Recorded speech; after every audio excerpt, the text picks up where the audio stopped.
Histórica y les damos una cálida bienvenida a otra sesión más con nosotros en Pausa Histórica. Hola chicos, ¿cómo están? Qué gusto estar en este cuarto podcast con ustedes. Hoy tenemos un artículo súper padre e interesante por parte de Bárbara. Hoy nuestra anterior conductora presenta por fin su artículo titulado ¿Culpable o inocente? Hola Bárbara, ¿cómo estás? Monse, muchas gracias por preguntar. Estoy bien.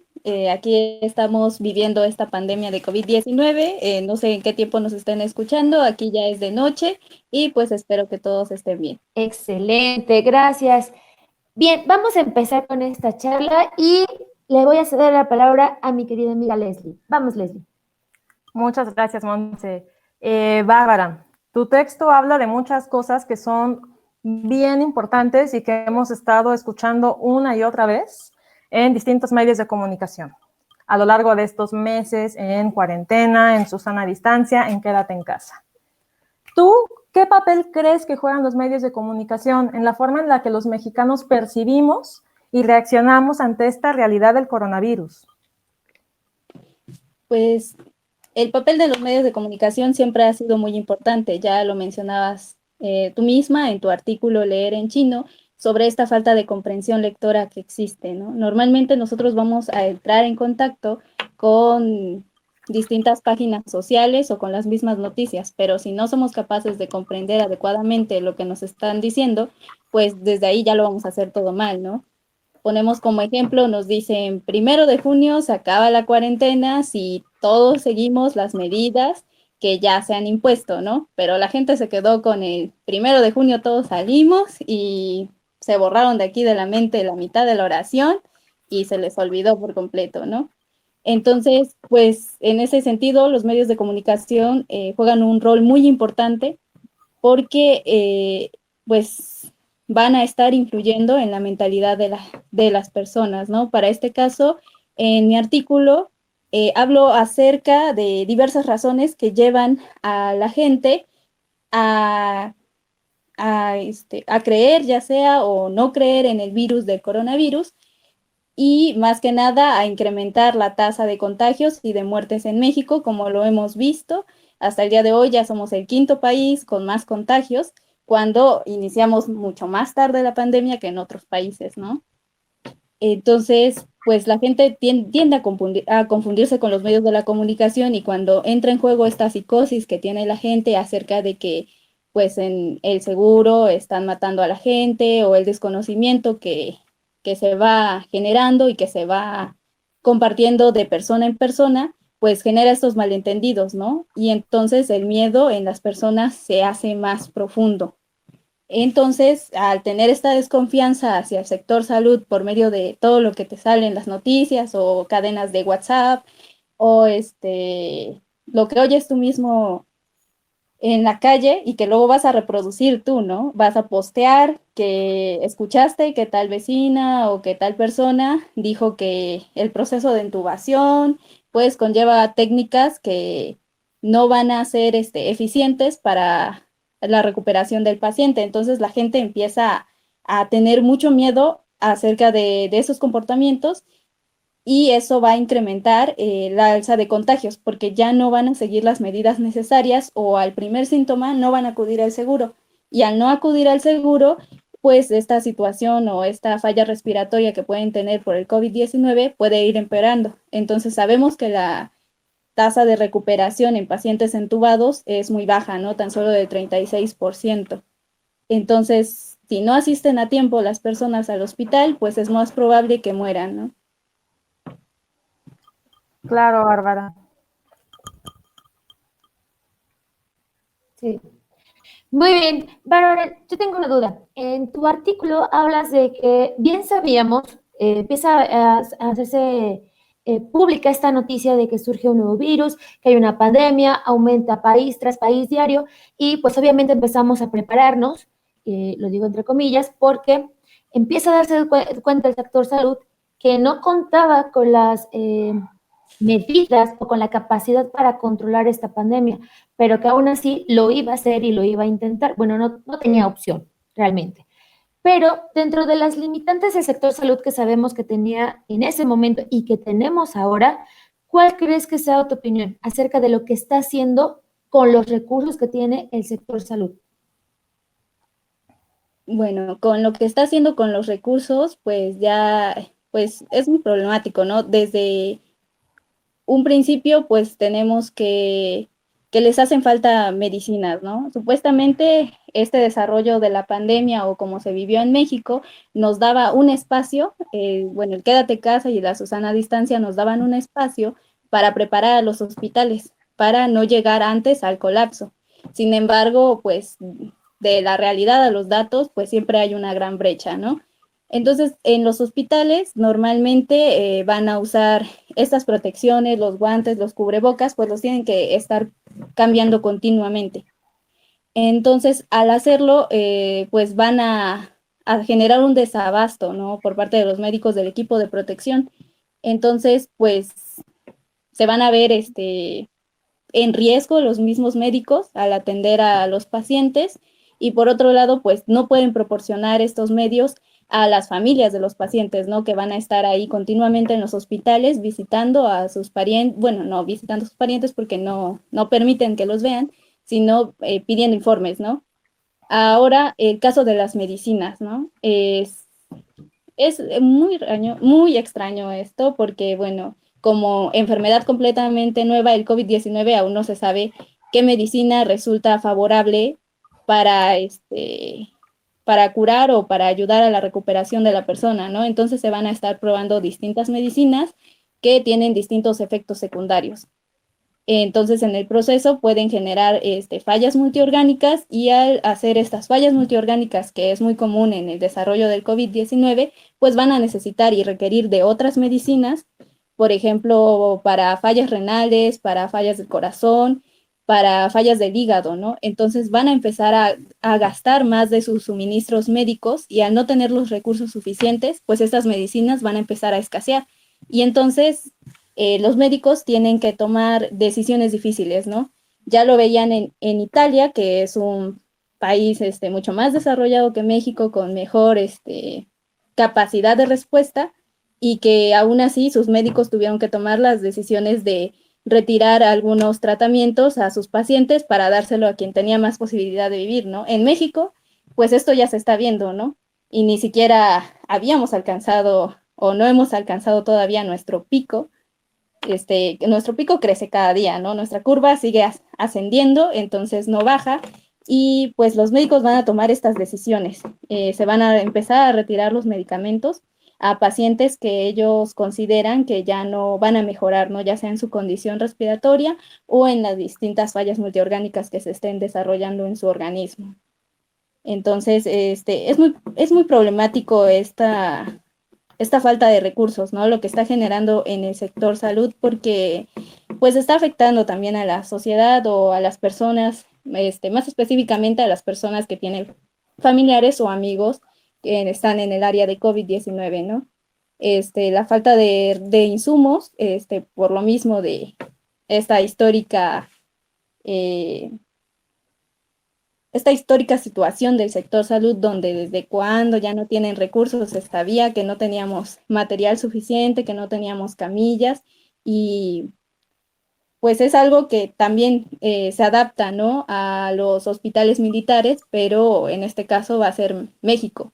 Entonces, ¿qué pasa con todas las zonas o todos los estados o las áreas locales? No vamos a tener suficientes recursos como lo es en la capital. Claro. A mí me llama mucho la atención justamente la pregunta que estaba haciendo Monse y que va conectada a una percepción histórica que nosotros hemos tenido de las instituciones de salud en el país, ¿no? El IMSS de 1943, el ISSSTE del 59, Seguro Popular 2003. Ahorita ciertos cambios ahí con el INSABI, ¿no?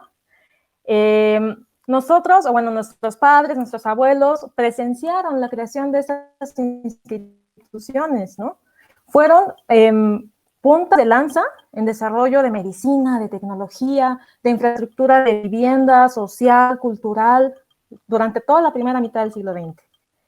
A una experiencia que estamos teniendo ahorita en la que, como bien mencionaba Monse, tú también lo has dicho, lo podemos leer muy bien en tu artículo, los mexicanos no solamente percibimos, sino sabemos, lo hemos experimentado de primera mano, que nuestras instituciones no tienen la capacidad para responder. Y eso, en una pandemia como la que estamos viviendo, si a eso le sumamos la pandemia, le sumamos esta cuestión de medios de comunicación, ¿a qué crees tú, Bárbara, que se deba esta desconfianza y este miedo hacia las instituciones del país, ¿no? Y como te mencionaba ahorita, y ya yéndonos específicamente a una institución de salud, pues es algo letal, ¿no? En la situación en la que estamos viviendo. ¿Tú a qué crees que se deba este miedo y esta desconfianza que va de décadas atrás y a situaciones que pueden ir desde una simple gripa hasta una hemodiálisis, hasta un parto, hasta tu cita de medicina familiar? Bueno, primero que nada, pues el IMSS fue es una institución de salud ampliamente que difundida, ¿no? Es a la que más puede tener acceso cuando tú tienes un empleo formal que te permita y que te dé el seguro, que ya en estos tiempos es verdaderamente difícil. Y bueno, tenemos toda esta conciencia, ¿no? De hecho, los hospitales no pueden negarlo. Tú vas a cualquier delegación del IMSS y tú vas a encontrar sus panfletos sobre el trato digno a ti, aquí a tus clientes, tanto desde la administración hasta los médicos, ¿no? Entonces ellos, ¿por qué poner un anuncio así, ¿no? O por qué hacer una propaganda de este tipo? Es porque existe un precedente, ¿no? De un maltrato. O sea, muchas veces, si nos ha tocado asistir al IMSS, bueno, yo en mi experiencia personal, casi no he tenido que ir al IMSS porque para empezar, pues vas y te sacan un estudio y te lo programan en 6 meses y en 6 meses vas, te lo haces y llega en 6 meses más y entonces cuando vas a tu consulta, pues te dicen, no, pues ya tiene un año y te tienes que hacer otro estudio, ¿no? Entonces, pues para qué asistir, ¿no? Mejor te vas a un hospital privado donde te atiendan o donde te den resultados rápidos a lo que pasa en el IMSS, que se tardan mucho con los resultados. Ahora mismo el trato del personal, el trato del médico, pues van a empezar a generar esta desconfianza. Entonces, estos miedos y estos prejuicios que la gente desarrolla hacia el sistema de salud, pues se van a heredar, ¿no? O sea, tu mamá te va a decir, no, no vayas al IMSS por esto, ¿no? O tú le puedes decir a tu amigo, ay, es que pues, te atienden bien feo en ese hospital y está tal doctor o tal guardia de seguridad, ni vayas, ¿no? Mejor vete a otra parte donde te atiendan mejor. Entonces, pues es muy problemático, ¿no? No se veía tanto porque la sociedad mexicana ha tendido al conformismo, a conformarse con el trato porque es a lo que puede acceder. Pero en esta pandemia de COVID-19 explota, ¿no? El trato pues ya va a ser muy diferente. Hospitales, por ejemplo, que trataban enfermedades crónicas, que ahora van a estar cerradas porque las adaptan como hospitales COVID-19, ¿no? Entonces ya no vas a poder tener acceso ni a una consulta. Eso va a perjudicar la salud de los derechohabientes y al mismo tiempo, pues el mismo personal empieza a temer este virus, ¿no? Y sus conductas empiezan a cambiar. Entonces, al empezar a mostrar más estas prácticas que ya que ya se venían viendo desde décadas antes, pues hacen que la gente entre en un estado de desesperación, ¿no? A mí me tocó, por una circunstancia personal, estar yendo al hospital y veías médicos, ¿no? Que atendían en el área de COVID-19 y pues te preguntaban, ¿no? ¿Dónde se contagió tu paciente? ¿A dónde fue? ¿Qué estuvo haciendo? ¿Cuáles fueron sus últimas actividades? ¿Con quién estuvo conviviendo? Y tú les podías decir, no, pues ponle caso X, ¿no? Era un paciente que tenía diabetes y que tenía arritmias cardíacas. Y tenía, ponle 57 años, pero tenía un padre que tenía 85 años, que no puede valerse por sí solo y que necesita pues ayuda, ¿no? Y su único sustento pues es este hijo de 57 años, ¿no? Por ende, este hijo de 57 años viaja para dejarle su sustento a su papá o a su mamá, ¿no? Entonces los médicos empiezan a decir, es que no, es que seguro se contagió porque salió el 10 de mayo, porque salió el Día del Padre, porque se fue a celebrar la primavera, y es que seguro se contagió cuando ni siquiera tienen las pruebas porque se tardan un buen periodo de tiempo en entregarte la prueba, ¿no? Entonces ellos ya te acusan, los mismos médicos te acusan y luego ni te explican los procedimientos médicos. Entonces, pues la gente que no sabe, ¿no? La gente que no tiene los mismos recursos que los médicos y que no puede entender ese lenguaje, pues va a empezar a desesperarse. Entonces, cuando llega un diagnóstico, bueno, llega la inevitable muerte, pues va a salir a difundir a la calle. Tú puedes ver en los hospitales, cuando llega a morir alguien que señalan directamente al hospital y dicen, no, es que aquí los matan, ¿no? Entonces ese rumor se empieza a correr. Entonces la misma situación a la que no estamos acostumbradas es el aislamiento, ¿no? Cuando te quitan ya tu paciente ya no lo puedes ver. Es muy diferente al IMSS de hace algunos años, ¿no? Que si bien pues a veces no tenían los recursos o no se les daba un trato especializado a los pacientes, pues al menos tú podías verlo, ¿no? Podías tener contacto y ahora no. Entonces ese aislamiento agrava más la desconfianza al sector salud porque no sabes qué están haciendo, ¿no? Entonces se empieza a señalar en preciso a todo el sistema que es el seguro social y al señalar a todo el sistema hace que ya ni siquiera las consultas sean confiables para la gente, ¿no? Entonces tú ves largas filas aquí en la farmacia de similares, en la farmacia de apoyo, en la farmacia del popular, etcétera, etcétera, pero en el seguro no van. ¿Y por qué?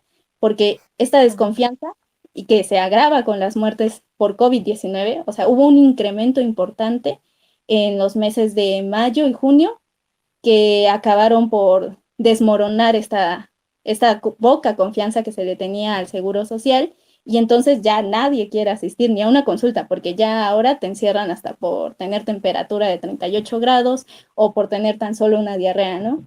Entonces ya te meten en el área de COVID, entonces la gente empieza a dejar de asistir, ¿no? Entonces tampoco sabemos, ¿no? Si es cierto que nada más tenía eso o presentaba otra sintomatología, pero al correrse o empezar a correrse este rumor, pues es más fácil transmitir estas noticias en estas redes, nuevas redes sociales y entre personas, entonces pues van a generar el incremento de contagios porque pues si así estás contagiado y no vas al seguro, vas a seguir teniendo contacto con otra gente, entonces vas a seguir contagiando y vas a agravar tu misma situación y te puede llevar a un cuadro clínico que ya sea irreparable, ¿no? Exacto, vemos que el sector salud pues tampoco se ayuda y en vez de alentar también, pues sí, lamentablemente su trato es frío, es brusco, a veces también falta de empatía por parte de ellos, pero pues también hay que entender el estrés constante en el que ellos están. Vaya, aquí esto está equilibrado. No podemos hablar todo el tiempo mal del sector, bueno, no hablamos mal del sector salud, simplemente que sabemos que estaba en una muy mala condición, que cuando empezó, hace rato lo decía Leslie, que cuando lo empezó fueron instituciones que nuestros abuelos vieron y que tenían su auge, pero que lamentablemente ahorita no están en sus mejores años, no están en sus mejores condiciones y para esta pandemia obviamente no estábamos preparados. Y que nadie ahorita tiene la empatía suficiente y las ganas que se necesitan. Entonces, sí, lamentablemente con su trato también el sector salud, pues, no se ha ayudado mucho y la gente, como tú lo mencionabas en tu artículo, existen 3 grupos de gentes que empieza a difundir toda esta parte de no me tratan bien, para qué voy, me contaron que los matan, me comentan que no es cierto que no murió de eso, entonces todo este barullo. Mi última pregunta, a mí me quería, tengo la duda, quisiera saber, ¿tú qué opinas? ¿Fue una muy buena estrategia la que aplicaron con las conferencias del subsecretario? ¿Crees que a esta sociedad le ayudó o influyó en su opinión acerca de esta pandemia? Bueno, antes de contestar tu pregunta, sí quisiera seguir un poco tu comentario acerca de que, pues, no se puede echar toda la culpa al sector salud, ¿no? Es muy cierto lo que mencionas, no se puede, ¿no? Sí he estado viendo comentarios, o sea, también tengo amigos que son, médicos y que pues dicen, no, pues es que somos los héroes de México y arriesgamos nuestras vidas y también los progresivos ataques que estuvieron recibiendo al inicio de la pandemia, ¿no? Que fueron verdaderamente impactantes, ¿no? Porque no tenemos empatía como sociedad. Entonces, si ya hemos pasado por desaparecidos, por muertes, por secuestros, por hambrunas, desastres naturales, y eso no ha influido importantemente en nuestra empatía, pues si no es ahora, ¿cuándo lo vamos a hacer? Entonces, es cierto, yo menciono, aclaro en mi artículo que no todos los médicos pues, son malos, ¿no? Obviamente hay quienes pues, están haciendo bien su trabajo, hay personal que sí te trata bien, trabajadores sociales que te van a estar atendiendo, ¿no? Pero, pues que quedan enterrados, ¿no? Bajo toda esta mentalidad que existe, y todo este miedo que se ha generado y todas estas prácticas, ¿no? Porque hasta regularmente hasta parece broma que te atienden hasta los mismos médicos que no, que parece que no tienen pasión por su trabajo. O sea, a mí me tocaba escuchar, o sea, varias cosas cuando te decían, o sea, desde que casi entregabas a tu paciente, te decían, pues ya vaya preparando la funeraria porque no va a salir su paciente, ¿no? Entonces, pues eso es muy difícil, ¿no? El coronavirus, como sabemos, pues sí, es muy letal, pero tampoco es como para que lo hagan los médicos. Entonces llegan otros médicos porque van cambiando y te dicen, ah, pues el paciente va mejorando y su trato es evidentemente distinto, ¿no?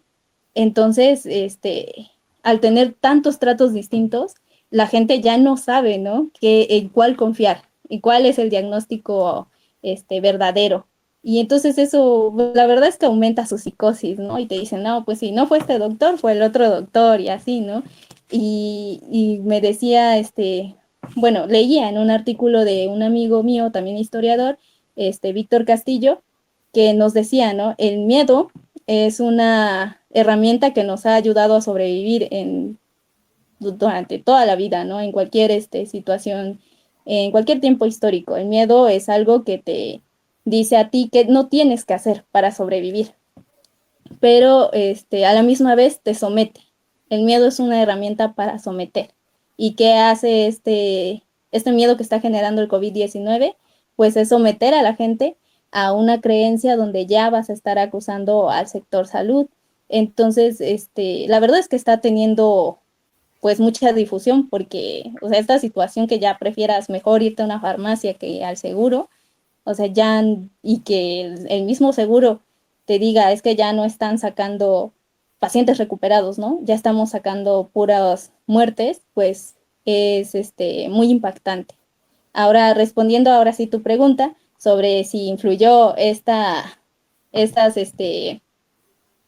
pues, conferencias matutinas, vespertinas del subsecretario de Salud, pues sí, o sea, sí, son buenas, ¿no? Son informativas, te ayudan a mantenerte al día sobre cuáles son las acciones pertinentes que tú puedes tomar para enfrentarte a una situación como lo es el COVID-19. Sin embargo, a la misma vez, pues sí deja confundida a la gente, ¿no? O sea, ya sabemos que tenemos el problema de confundir lo que nos dicen e interpretar lo que nosotros queremos. Entonces, ha habido muchas críticas, ¿no? O sea, cada vez que él te dice el pico va a ser tal fecha y luego te la cambia, pues la gente empieza así como, ah, pues ese ni sabe su trabajo, ¿no? Me lo está inventando, ¿no? Entonces, pues la verdad es que como toda estadística tiende a variar, ¿no? Entonces, se basa en las distintas variables y las variables en este caso somos la sociedad que no estamos atendiendo al llamado de sanitario más que nada, ¿no? Porque quédate en casa y la Susana distancia en una sociedad como México, pues la verdad sí es muy difícil, ¿no? Es casi imposible, una tarea maratónica llevarla a cabo. Y y la otra cosa es esta idea de usar el cubrebocas, pero luego lo ves sin cubrebocas o luego ves al presidente sin cubrebocas, entonces hasta la misma gente ya dice, pues ni es cierto, ¿no? O sea, también, aparte de la desconfianza al sector salud, la desconfianza al gobierno, a la política, ¿no? Entonces dicen, pues, todo fue un plan del gobierno, ¿no? Si no es el plan del sector salud, es el plan del gobierno. Entonces, pues de repente, o si ellos mismos no llevan las medidas de seguridad, pues cómo alentar a la gente, ¿no? Y más que nada que la mayoría está acostumbrada a ver televisión abierta, el Canal 5, Canal 2, TV Azteca, ¿no? Sí, Bárbara, como bien mencionas, ¿no? Es esta información que no se maneja de forma pareja en todos los medios de comunicación. Pues qué decir de los dispositivos que nosotros manejamos y que reproducimos, más las malas experiencias que hemos hecho recuento, que hemos tenido en sector salud, pues dan distintas interpretaciones, ¿no? Que a pesar de que tenemos la experiencia de los otros países, como mencionabas en el texto, ¿no? A nivel mundial, pues llega a México y México como que tiene una cuestión muy particular en la que se forman los 3 grupos que tú mencionas. A mí me gustó mucho leer esa parte, me sentí muy identificada, porque me sentí como cuando lees un test y dices a qué grupo pertenezco, con cuál me identifico, y era pues estos, ¿no? El que no cree en el virus, aunque pueda creer en 1001 cosas absurdas, ¿no? Tenemos experiencia del chupacabras y muchas cosas más, pero no creen en el coronavirus, en el COVID-19, ¿no? Está este otro sector que duda y que, pues, en la duda también mencionabas, ¿no? Estas teorías conspiranoicas que a mí, la verdad, me asombra. Me asombra mucho cómo es que se van hilando, pero al mismo tiempo no es de a gratis que la gente genere estas narrativas, ¿no? Porque tenemos malas experiencias. Y la gente que cree en ello, Bárbara, ¿no? Yo creo que tú has estado inmersa y has escuchado de estos 3 grupos y cómo se van entremezclando nuestra vida diaria, desde familia, trabajo y la manera en la que conseguimos nuestros insumos, nuestros alimentos y podemos seguir el día a día. Exactamente, sí, Leslie. Pues yo entré en contacto con estos grupos, pues más, principalmente los 2 grupos que menciono, que son quienes creen y quienes no creen en el virus, ¿no? En la vida diaria, en el trabajo y camino al trabajo, ya podías escuchar a la gente, que se veía muy marcado quienes creían y quienes no, ¿no? Desde el mismo hecho de no llevar a cabo las medidas sanitarias, no llevar cubrebocas, no ponerse gel antibacterial, ir comiendo así en el transporte público, así valiendo el comino el coronavirus. Y pues como tú dices, ¿no? Empiezan a surgir estos memes que nos hablan mucho de la realidad, ¿no? Hay un meme, no sé si lo han visto, que dice, pues el chupacabras, ¿no? Y sí existe, ¿no? Y las brujas sí existen. Y dice, el coronavirus, no, eso es un invento, ¿no? Entonces, pues eso mismo, o sea, son un reflejo de la sociedad misma. Y el tercer grupo que yo puse ahí, los que dudan del coronavirus, yo lo empecé a ver principalmente cuando empecé a asistir a este hospital COVID y pude entrar en contacto, ¿no? Con variadas personas que tenían esta experiencia, ¿no? Y es impresionante cómo dentro de estas personas que ya tienen un paciente en el área COVID, todavía dentro de esas personas hay quienes no creen en el virus, ¿no? O sea, su paciente ya venía con todos los síntomas y todavía te dicen que ni es cierto. Y tú dices, pero ¿cómo es posible, no? O sea, todavía quieren hacer lo que ellos digan, ¿no? O sea, ni se ponen cubrebocas, o sea, entran así sin protección, o sea, si quieren meter ahí a la puerta del COVID, o sea, había quienes sí entraban, o sea, se metían así como si nada, ¿no? Y y pues ves a esas personas que decían, no, pero es que pues él sí se cuidaba, ¿no? Él sí llevaba cubrebocas, sí se ponía, ¿no? Porque pues sea cierto o no sea cierto, pues hay que cuidarse, ¿no? Por si acaso llega a ser verdad. Y y veías la duda, ¿no? O sea, de repente decían, ay, no, sí, es que cómo le fue a dar, no sé qué. Y de repente decían, es que no tiene eso, ¿no? O sea, la misma desconfianza al sector salud los hacía pensar, o sea, todo el día que estaban ahí parados, se ponían a pensar, ¿no? Y sus pensamientos variaban. Entre un momento decían, ay, sí, no, pobre, no, le llamaban a un amigo, platicaban con alguien en la calle y te decían, cuídate, no, haz esto y haz esto, porque pues es real. Y al rato decían, ay, no, pero es que es imposible, ¿no? O sea, lo que le están haciendo tampoco, ¿no? Y pues luego empezaba más cuando empezaban a leer así como las indicaciones de los medicamentos que les daban y las reacciones que provocaban, que era precisamente la falta de respiración, ¿no? Y entonces empezaban a decir, no, pues entonces sí los están matando porque les están dando este tipo de medicamento que va a empeorar su situación. Entonces, ellos mismos eran quienes empezaban con estas ideas y cuando te entregan, ¿no? O te dan el acta que dice que es muerte por COVID-19 y ellos mismos, ¿no? Ya sea por temor al aislamiento o porque todavía no se la creen, pues van a empezar a decir, pues es que no, ni se murió de eso, ¿no? Pero pasó esto, pasó el otro, o sea, como pasó en un principio que decían que te pagaban por los certificados del COVID o que no te entregaban el cuerpo si no dejabas que le pusieran COVID-19 a tu acta de función. Entonces, pues esto va a crear este tercer grupo. En específico, esta desconfianza hacia el sector salud es lo que crea este tercer grupo. Y los tres, ya sea por cualquier condición, o sea, todo está íntimamente relacionado en la sociedad, ya sean las condiciones políticas, económicas y sociales. Y el sector salud, pues va a agravar la situación de los tres grupos, porque hasta quienes creen en el virus ni quieren ir al IMSS, o sea, dicen, pues sí te creo, pero mejor me voy a un hospital privado. Y esa es otra cuestión, ¿no? Que ahora pues ya ni siquiera puedes asistir al hospital privado, ¿no? O sea, una porque te rechazan y otra por los tremendos costos que están teniendo estos hospitales en estas épocas, ¿no? Están haciendo su agosto con los precios, ¿no? Había personas que me decían que pues el presupuesto variaba, la entrada entre 100,000, 70,000 pesos el más bajo, y cada día 30 o 35,000 pesos para mantener a tu paciente, ¿no? Había personas que traían a sus pacientes de haber estado ya una semana pagando esa cantidad en un hospital privado y que por ya no poder costearlo, tenían que traer a su paciente al IMSS. Exactamente. Entonces, pues es muy difícil, ¿no? Cómo se van creando estos grupos y cómo tienes que convivir con estos grupos a diario, ¿no? Entonces, mismo crees y vas llevando tus medidas sanitarias, pero vas y te topas con alguien que pues, ni cree, pues va a incrementar este riesgo que existe, este riesgo latente de contraer este COVID-19, ¿no? Otra cuestión muy diferente también es pues que ni sabes si es asintomático o no es asintomático, ¿no? Es también una diferencia terrible, ¿no? En el IMSS dejas a tu paciente y te dicen, pues si tienes una condición respiratoria o sientes que te falta el aire, pues entonces ven. Si no, pues ni vengas, ¿no? Pero no te hacen a ti, o sea, te dicen, ¿conviviste con el paciente? ¿Cuántas personas convivieron con el paciente? Pero no les hacen la prueba a las personas que conviven con el paciente.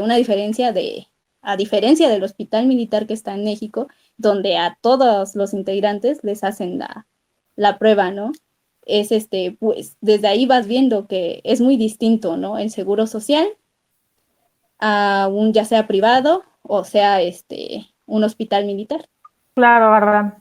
Sí, yo creo que finalmente tu texto da para muchas sesiones más e incluso para seguirle sacando el hilo a la madeja, ¿no? Porque hay muchas interpretaciones, muchas visiones, muchas experiencias que nosotros también estamos viviendo día a día. Como mencionas, acudiendo a hospital, acudiendo a clínica con ligeros síntomas de resfriado en el trabajo, consiguiendo la comida, con familiares cerca, a la distancia. Yo creo que tu texto nos da mucho para seguir pensando, para seguir dialogando y pues para poder salir de esto, ¿no? Agradezco muchísimo que nos hayas podido dar un poco de tu tiempo, poder escucharte, Bárbara, y pues de nueva cuenta, un gusto. Quiero agradecerles a todos los escuchas que han estado con nosotros durante estas sesiones y los invito a que nos sigan en redes sociales. Excelente. Bueno, pues chicos, se nos acabó el tiempo. Bárbara, excelente artículo. Recuerden a los que nos ven y nos escuchan que este blog va a estar disponible, el artículo va a estar disponible en el blog. Y pues nada, no nos queda nada más que agradecer que estén ahí. Coméntenos, déjenos un like, escríbanos si han tenido esta situación, si han tenido que ir al hospital, cómo los han tratado. También para nosotros es importante saber sus testimonios que igual nos pueden servir para llenar otro artículo incluso. Entonces, como decía Leslie, este artículo está bellísimo y lo podemos continuar haciendo más grande. Pero muchas gracias por sintonizarnos el día de hoy. Nos vemos en otro podcast, en otra sesión. Agradecemos a la producción de Ojo de Bruja, que siempre están ahí para nosotros, y a nuestros editores, Daniela Isasmendi, y a nuestro querido amigo Fabián Calderón. Así que muchísimas gracias, les recuerdo, yo soy Monse y nos vemos en la próxima.